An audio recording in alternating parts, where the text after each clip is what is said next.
What's going on, everybody? Welcome back to another episode of Robert Garcia Unfiltered. On this episode, we're going to be talking about the brutal result of the IBF Junior Middleweight Championship bout between Tim Tszyu and Bakhram Murtazaliev. This was Tim Tszyu's first fight back after suffering his loss against Sebastian Fundora, where he got cut in his scalp by an accidental elbow. And then he returns to the ring against the IBF champion. Let's just start there. Do you think this was a wise call to make, or would a different path have served him better?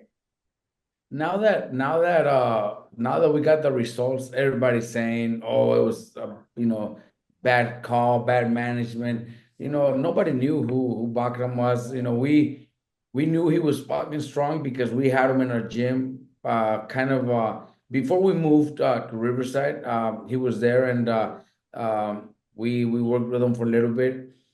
Everybody knew how strong he was, but he wasn't a big name. He wasn't anything where people outside of boxing knew who he was. Uh, Very few even knew he was a champion, honestly. So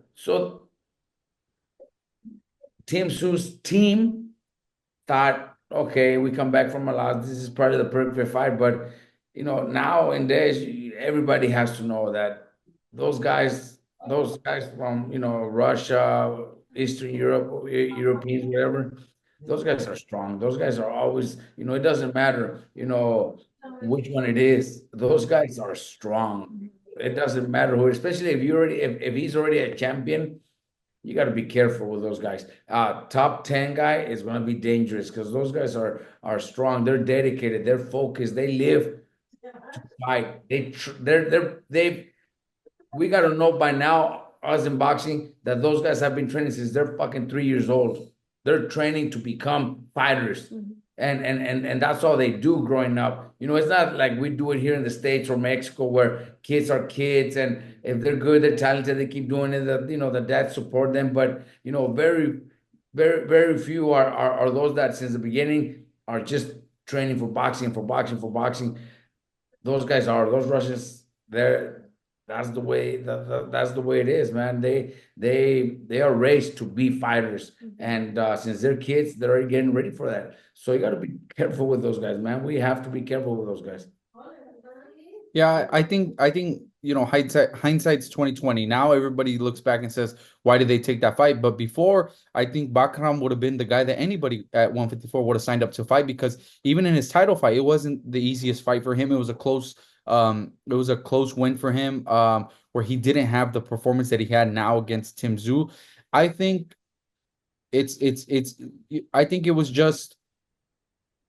like bad timing for Tim Tszyu. It was, I mean, it's a lot of stuff. You could blame a lot of stuff for it. But one of the main reason why I think he lost is because he went into the fight with like a kind of confidence, or you could even say borderline arrogance, where he fights a certain way, and he will back you up. He'll start to wear you down, and he kind of feels invincible. When he went in there, he especially with somebody who's at a 20, what was it, 21 wins, has 16 knockouts, you got to go in there a little bit more cautious, a little bit, take your time, more patience. He kind of just went right at him, tried to, from the beginning, I'm gonna back this guy with like I said, borderline arrogance, probably thinking this guy can't hurt me. Nobody's gonna be able to hurt me. But in this sport, I mean, you got to go in there with a little bit more, more caution, and be a little bit smarter about it. Yeah, I mean, now everybody Bakram's the best 154 pounder, this and that. He didn't look like that his last fight. I mean, he looked like that this fight, but now everybody wants to, call him the boogeyman, and everybody's gonna be scared of him, and nobody's gonna want to fight him, and he's so strong and this and that. He didn't look like that his last fight. I think it was just perfect, perfect timing. Tim Tszyu coming off first loss. He's trying to make a statement too, trying to show everybody, I'm still the best 154 pounder in the world. And he went out there and got caught with the good left hook and was never able to recover. We've always said, when somebody gets caught early in a fight,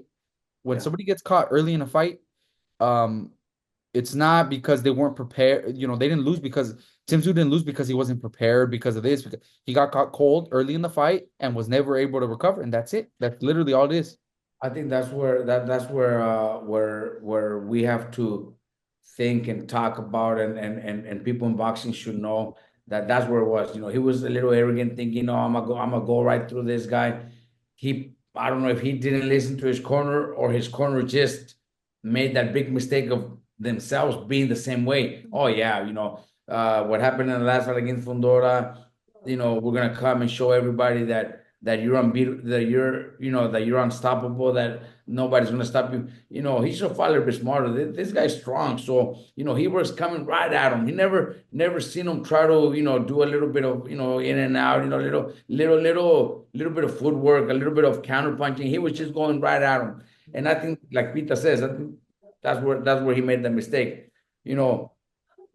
Like I don't want to blame the corner because I don't know. I really don't know, but I could say from the last fight against Fundora, I think they made a big mistake on letting the fight go. If you have a cut that bad early in the fight, stop it and let it go to a no contest, and then you're still champion, and you fight him again in a few months, and that's it. Or like I've done before, if I see my fighter winning and I know he's winning, I let him continue winning a couple more rounds. After the fourth round, stop it, and we go to the scorecards, and you win.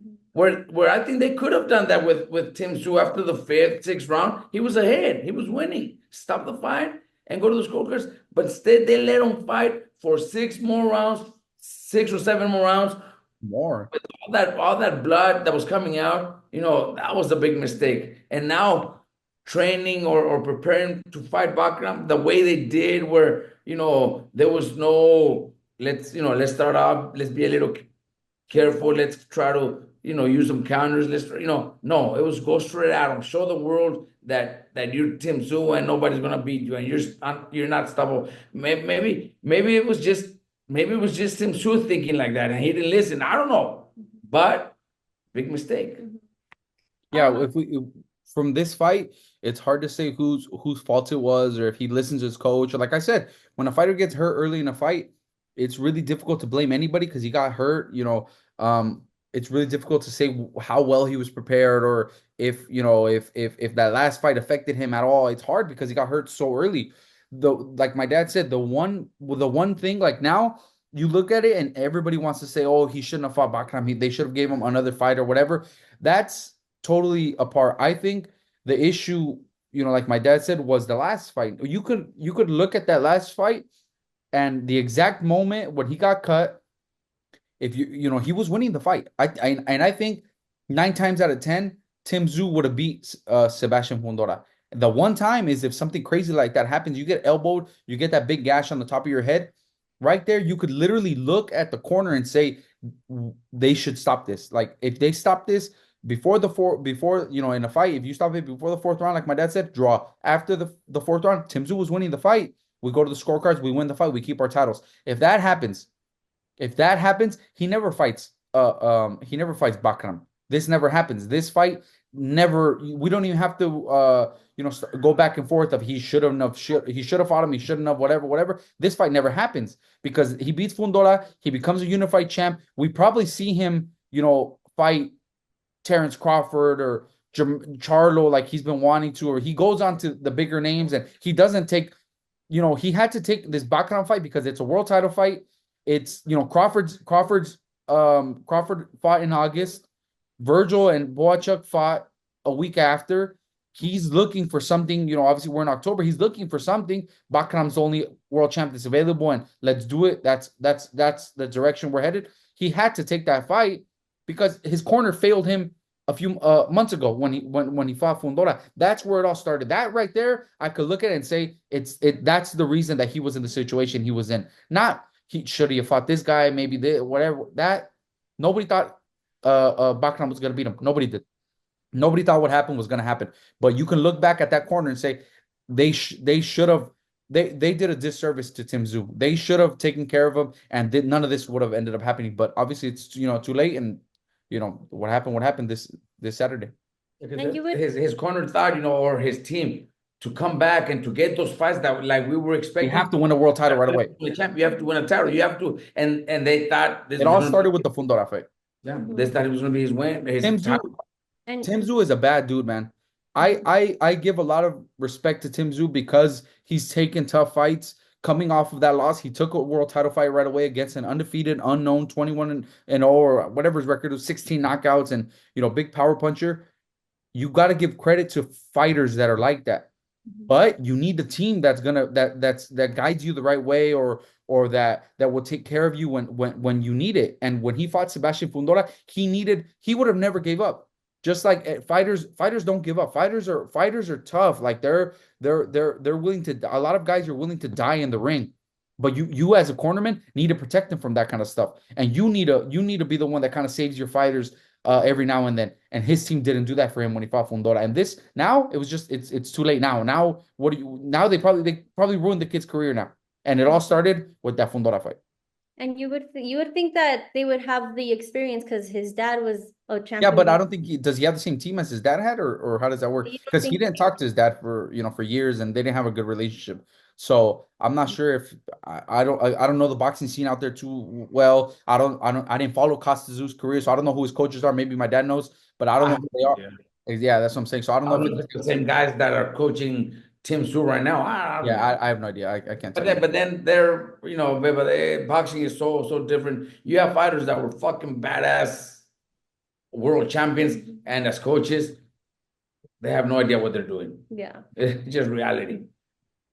I'm kind of piggybacking on right now that you said that Tim Tszyu is a badass. And everyone's praising him right now because, like you said, like he's willing to die in the ring. He leaves everything inside of the ring, and he's considered an old school fighter. But is too much bravery at a certain point good or bad? In the case of Tim Tszyu right now, fuck, it's hurting him. Look at the beating he took. Of course it's bad. Obviously you have to be brave, but you have to have that team that's also, fighters are always gonna fight. Fighters are always gonna say, I'm good. I could see. There's no pain. There's no this. The corner, the trainers, the cornermen are the ones that have to protect the fighters from all this. Since the beginning, Peter says nothing to do with this fight. It was the previous fight. They had to protect from there. They had to save him from losing his title. It wasn't even in this fight. It was in the previous fight. So I don't know who his team is, honestly. The fighter is always going to want to fight. The fighter's always going to say, I'm good, I'm fine, I can still fight. Fighters are knocked out, get up all wobbly, and they're still arguing with the ref. Why did you stop it? Yeah. Because that's a fighter. It's a corner that needs to make those decisions. Yeah, you can never have too much bravery as a fighter. I don't think. My dad said he does think, because I don't think so. I think the fighters like Tim Tszyu, I wish we had got everybody in our gym was like Tim Tszyu. I wish everybody had what he has, but like my dad said, the corner is the one that needs to protect him. His team's the one that's supposed to protect him from stuff like that. The fighter himself, I wish every single one of our fighters, had inside what Tim Tszyu has, because he's been showing it. But yeah, his team they failed him. Now, what steps do you think Tszyu should take in order to regain his confidence after that significant setback? I think 154 right now is, if not the best division in boxing and the toughest, it's top 2, 3. It's one of the best by far. Especially the toughest. You look at from the top guys, whoever you think is the best 154 pounder, whether it be Terrence Crawford, now Bakhram, you got Errol Spence going in there now, Fundora, Virgil, Boachuk, Madrimov, Erickson Lubin. Like the division is stacked. Who? I was saying Jesus Ramos. Oh, there's a bunch of 154 pounders. I think the best thing for Tim Tszyu, honestly, would probably be to go up to 160. I think to probably move up to 160, get a couple, easy fights. What was the guy's name, Apa, that I read online a few people bring up his name that they had brought up. Was it the guy that beat Falcao? What was his name? Serafa? Was that him? That guy from Germany? No. So the guy from Germany is the one that Falcao ended up fighting, but there's another guy from like Australia or from New Zealand. Australia, the one that we fought before. Yeah, so I think he fought for the WBA title at 160. That would be something cool. It's somebody from that area. Just do a fight over there, get your legs back. He needs a couple, 2 or 3 kind of easy ones. And 160 isn't like 154. I think he'll be able to ease his way into a few fights. Obviously, Caballo, Bronco, and what's his name? Johnny Beck are top dogs at 160, not those guys, but I think 160 he could ease his way into, a couple easy wins and then get himself back on track. But that's tough. After a beating like that, that's tough. I think even at 54, if because he might not be that big of a fighter to go to 160, but I really don't. I don't think I've ever met him, but even if he says at 154, he's got to come back with the right guys and at 154, who is that? Like that's fucking yeah, tough. but maybe just no names. He can fight no names. A couple fights back home and or undercards where he's not gonna make a lot of money, where he's not gonna get, but he's just gonna get a few good wins. His confidence back up. I think he's gonna need to do that. Or, he can't come back thinking I still want to fight the best and fight. Man, Virgil, fight. No, he can't do that. I wouldn't recommend him to do that. I wouldn't recommend to fight the guys that just lost. Boachuk, Madrimov. I wouldn't recommend him fighting even those guys. Yeah, those guys are dangerous. This is such a crazy and bittersweet sport because on the other hand, this is a phenomenal win for I can't even pronounce his name, Murtazaliev. But with the way he looked. But how do you see his future at 154? And how do you see him against all the other champions? Honestly, I think he did himself a disservice. Who the fuck's gonna sign up to fight him? Like, you know what I mean? Like now, like I said before, everybody probably wanted to fight him because they probably thought this is the easiest 154 pounder. But with the performance he had, now people are gonna look and they're gonna say, is it worth that? Because he doesn't have a big name. He's not a big star, so there's not a lot of money in fighting him. Tim Tszyu fought him at a small little hall in Florida. Like there's no following there. There's no nothing. He has a world title, kind of unknown. And now you see what he just did to Tim Tszyu. You think, Terrence Crawford, who's looking to fight Canelo for fucking endless amounts of money, you think he's gonna make way less than that to fight somebody as dangerous? Or Errol Spence? Those are probably the biggest names at 154 right now. Nah, it's gonna be tough for that guy to get a unification fight or to get a big fight now. It won't be easy. It won't be easy. So he's in a position where he is a world champion and he just beat Tim Tszyu. So the fights that are gonna happen for him are gonna be another against other guys that are his countrymen that are also willing to fight each other because they also need that win to make it to a higher level in recognition. Just like that, just anybody is not going to choose to fight him just because they want to fight him. Mandatories, he's going to do a lot of mandatories. He's going to have to fight, all his mandatories, but, we don't know if the mandatory fighter is willing to fight him either. Mm-hmm. They might skip that and go to another direction, but 54 is going to be tough right now. Mm-hmm. What excites you the most about that division? Because like you guys were saying, it's one of the most dangerous ones at the moment. Well, nothing but good fights, and that we have one in there in the mix that could compete against all those guys and have great fights with each other. I think that's what excites me the most, that we have one that could be up there with the top ones too, that can compete against all those guys. That's what excites me the most.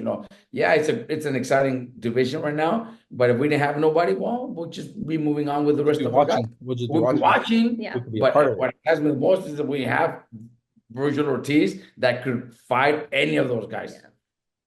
Another thing too is I was watching Pro Box TV earlier, and they were saying how this division is actually fighting each other, and that's pretty exciting. Yeah, that's the part that's cool is. There's a lot of talent there, but there's also a lot of big names. There's a lot of money involved. So you're getting everybody fighting each other. You're getting tough fights. Now Spence is coming back. He's gonna do his first fight there. Who's he fighting? He's going straight into fucking Fundora. You know what I mean? Like all these guys are willing to fight each other. They're willing to take the risk. The money is there that'll back up, whatever. But if you look at, like I said, off the top of my head, I said Terrence Crawford. I said Fundora, Errol Spence, Virgil, Madrimov, Boachuk, you said Jesus Ramos, Erickson Lubin. That's 8 guys just off, and that's not even including Tim Tszyu or Bakhram now. That's 9. You know what I mean? Like, you make an 8-man tournament, and that's the best tournament that we've ever had in boxing. Like, any shape or form. Doesn't matter who fights who in the first round. You could go from number one to number, Crawford versus anybody I just listed. Great fights. Errol Spence, Fundora. There's no boring fighters there. There's no boring fights. There's no. Why can't we get that Puerto Rican in the mix? Which one? Oh, Xander Zayas? That fool fucking. No, he's not ready for that shit. Beba brought up Ramos. Nah. You don't think Ramos and Sayas is a good fight? Okay, take Ramos out and put Bakhram in. Do you think Sayas? I named 8 guys. Might be Ramos. Those are but those are like. Why can't we mix him in the mix? He's a Puerto Rican. We gotta get him in that mix too. No, why not? We'll get him hurt. We brought in Ramos. Were you planning on bringing Ramos' name up? No, I wasn't. No, I wasn't. I wasn't either until Beba said it. Then. So yeah, take Ramos out, take Xander Sayas out. Nah, take Ramos out and take Xander Sayas out. Those guys aren't ready for that shit. So I named 8 guys. So without Ramos, that's what I just said. I said take Ramos out and take Xander Sayas out. So there's 8 guys that I just said that are all bad motherfuckers. And no matter who you match up with who, you're gonna get a fucking fight of the year. You're gonna get, if you do an 8-man tournament, you're gonna get 4 fights of the year to start off, 2 afterwards, and then the fucking last one's gonna be a fight of the year. Nothing but badass fights between those guys. Who comes out on top out of all of them? Virgil Ortiz, what the fuck? They're all good fights, honestly. All good fights. Holy shit. Badass fights. Good fucking fights. We're probably missing some guys too, honestly. I know. That's what I was thinking of, but I'm sure there's a few guys out there that we didn't mention. I saw a video on X that you were actually training with I can't pronounce his name. I'm so sorry. Just say Bakhram. I'm running out 4 hours of sleep tonight. I mean today. But what do you remember about him back in Oxnard? Strong dude, that's it. Just strong guys. Those guys are fucking strong, man. And one thing about those guys is their dedication too. They don't come to the States, leave their country behind, rent an apartment over here just to have a good time. They don't even like the United States. They want to come over here to fucking fuck shit up. To make money. What they're here for. That's what they're here for. They want to come. And yeah, but look, you say that about Bakhram, but he was one of the Charlos mandatory for years. He was the mandatory, and he kept taking step aside money too. So let's not pretend like he's this fucking dude that's been waiting for the opportunity, and he's been taking a step aside money. Yeah, fuck it, give it to me. Oh wait, what's happening? It was. It's been like it's been true that he was Charlo. When was the last time Charlo fought at 154? He fought Canelo. Was it this last September? September. So since before over a year ago, he's been Charlo's mandatory for the IBF, and he never fought him because he would just take step aside money. All right, so he's also been, he's been collecting some money, not giving up his position, just taking money. And when the opportunity came for a vacant title, boom, let's jump on it. All right, so he's also not this, oh no, I need my shot now. I'm gonna fight nah. He's been taking. But he is a strong dude. He was strong, and those guys, they're dedicated. They come to for one thing, and that's all they're thinking of. We used to, we've talked about Volzik a couple of times where they were building up his record and his opponents that were pretty bad opponents, like as in bad, like horrible. Not good. And he wasn't happy. He's like, fuck no, I came to the States to become champion. I didn't come to the United States to fight those type of guys. Right. That's the way they think. That's not everybody else's mentality. Everybody else here in the States, Mexico, we don't, they don't think, they're like, fuck it, as easy as possible. Let's make a record. There's guys that are fucking 30-0 that, that just won't pass the test. The whole different mentality. It's a whole different mentality. That was it for this fight, but do you guys want to touch up on the upcoming fights that you guys have in the next coming weeks? Yeah, we're gonna be busy starting in November. November 2nd, we got Raymond Murataya. I know we didn't talk about it, but the Raymond is ranked in the IBF, the WBO, the WBC. There's a lot of stuff going on at 135. That's probably another one of the divisions that you could say it's really stacked. The only thing is you don't get the guys fighting each other because everybody's with a different promoter. Everybody got money behind them and this and that, and nobody's fighting each other. But Raymond's in a good position where, if hopefully everything goes good and, if he wins this fight, he could be fighting, one of these world champs. You got the WBO, what's his name? Barinchik, with the WBO, Raymond's ranked like number 3.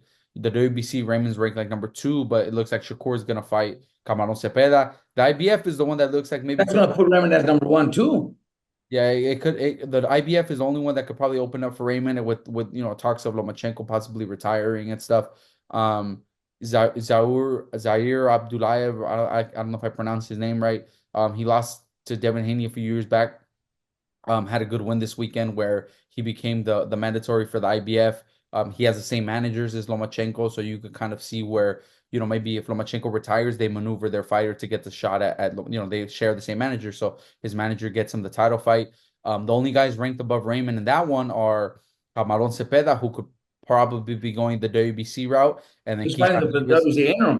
Yeah, he's fighting for WBC interim his next fight, so he's going through that route against Tevin Farmer. That's the WBC interim title, and then that'll take him out of the rankings. And then Keyshawn Davis, who word is he could probably be getting a shot at Brinchick, so that would leave Raymond in a good position for hopefully the IBF. The week after, obviously, Bam, the co-main event to Jaron Ennis in Philadelphia. That one's going to be good against Pedro Guevara. We saw a lot of upsets in Bam's weight class recently. Cafu beating Tanaka, so that's a possibility. If everything goes good, and then November 16th, Jose Ramirez and Oscar Duarte. We got a 3 weeks back to back of big fights, and then to end the month of November 30th, we got Misael and Omar Chavez. That's right. Back to back to back. And then December 7th, we have and then the week right after December 7th. Do we have anything the weekend of Thanksgiving? The Thanksgiving's the 30th. The 23rd. Do we have anything November 23rd? Yeah, we have those fights in Saguayo. Oh yeah, smaller show. So it's November 2nd, 9th, 16th, 23rd, November 30th, and then December 7th. December 6th and 7th. Friday, 2 fights in Mexico City. And then November 7th, we got 5 people on the Valdez card. 7 that weekend. The 6th and the 7th, we have 7 fights that weekend. 5 on the Valdez card. It's obviously that one just got announced. Valdez versus Navarrete, and then Divino versus Robesi, which is gonna be a badass main event and co-main event. We got Lindolfo. Chop, no? The card. Barrera. Giovanni Santillán. Giovanni Santillán, and then we got the kid Donovan Ireta. His name is Cesar Morales, I believe. Cesar Donovan Morales Ireta. So he's got the 4 names, and I don't know which one he's gonna go by, but he's gonna be making his. I think Cesar Morales only. I think that's what he told me. Okay. We call him Donovan, but it's gonna be Cesar Morales. I think that's his Instagram is Donovan. On Instagram, his name is Donovan. So, but his name is Cesar Morales. He's gonna be fighting at 135 pounds for his debut. Yeah, he's a good fighter. Managed by Frank Espinosa. I think it's the first time we work with the Frank Espinosa fighter, no? Yeah. His son has told me, and we gotta, it's told me before about getting a fighter at the gym and this and that. And I talked to Donovan. I took him to go run on Saturday, and on the way there, I was talking to him a little bit and stuff, and I asked him like how he ended up at the gym, who he knew. He's like, no, he's like, you guys were recommended by my manager. He's like, my manager's the one that kind of, gave me the idea about you guys. And he told me that my managers told me you guys are on a fucking winning streak of God knows how many I don't know how many fights. He's like, so they told me this is probably this is the best place. He's like, and I knew some of the guys. He knows Arturo Cardenas. He spent some time with Arturo. So he's making his pro debut. He's fighting on the top rank card. They're gonna check him out. And also if everything goes the way it's scheduled, we also have Brandon Lee fighting in England on the 7th. Remember? Same day. And Carlos Valderas. Yeah, Carlos Valderas the 13th. Oh, the 13th, the week after. So we got like fucking 8 weeks in a row of fights. After that, we're gonna need a cool little vacation. We're gonna figure it out. Hopefully, because you guys are gonna be busy, and that's besides like what you guys do during the week. Yeah, obviously the training and stuff, but yeah, it's gonna be badass. Alrighty, well there you have it, guys. Don't forget to like, subscribe, leave your comments below, and then we'll see you guys next time.